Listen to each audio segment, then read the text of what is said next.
అంతర్జాతీయ రాజకీయాల్లో ఇప్పుడు కొత్త టెన్షన్ మొదలైంది. ఎప్పుడు ఏ దేశంపై యుద్ధం చేస్తుందో అర్థం కావడం లేదు. ఒకచోట ఉద్రిక్త పరిస్థితులు సద్దుమణిగితే మరోచోట యుద్ధం స్టార్ట్ అవుతోంది. దీంతో చైనా అలర్ట్ అయింది. ఏ దేశాన్ని భయపెట్టేందుకో తెలియదు కానీ ఇది ఆర్మీ బలగం అంటూ బలప్రదర్శన చేసింది.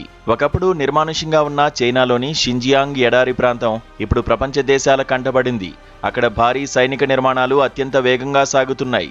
మరీ ముఖ్యంగా 8 కోణాల అష్టభుజి ఆకారంలో నిర్మించిన 2 ప్రత్యేక స్థావరాలు నిపుణులను ఆశ్చర్యపరుస్తున్నాయి.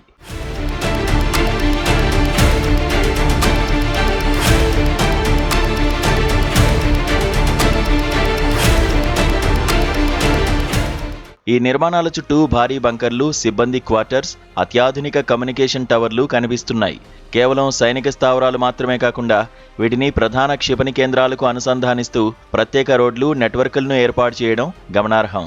ఈ నెట్వర్క్ వెనుక చైనా బలమైన వ్యూహం కనిపిస్తోంది. సుమారు 80కి పైగా కొత్త లాంచ్ ప్యాడులను చైనా సిద్ధం చేస్తోందని అంచనా. వీటి ప్రత్యేకత ఏంటంటే ఇక్కడి నుంచి మొబైల్ క్షిపణులను సులభంగా ప్రయోగించవచ్చు. అంటే శత్రువుల దాడికి ముందే ఈ లాంచర్లు సురక్షిత ప్రాంతాలకు మారిపోతాయి. అమెరికా వంటి దేశాలు ముందస్తుగా దాడి చేసినా తమ అణుసామర్థ్యం దెబ్బతినకుండా చైనా సెకండ్ స్ట్రైక్ ప్లాన్ చేస్తోందని విశ్లేషకులు భావిస్తున్నారు. అంతేకాకుండా ఈ ప్రాంతంలో అత్యాధునిక ఎలక్ట్రానిక్ వార్ఫేర్ సెంటర్లు కూడా ఉన్నట్లు తెలుస్తోంది.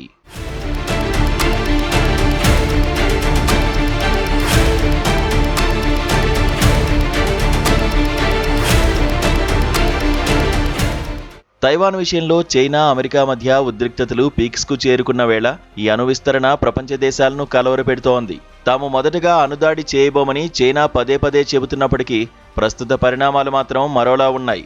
అవసరమైతే అణు బెదిరింపులకు కూడా వెనకాడబోమన్న సంకేతాలను జిన్పింగ్ సర్కారు పంపుతోందని రాజకీయ విశ్లేషకులు హెచ్చరిస్తున్నారు.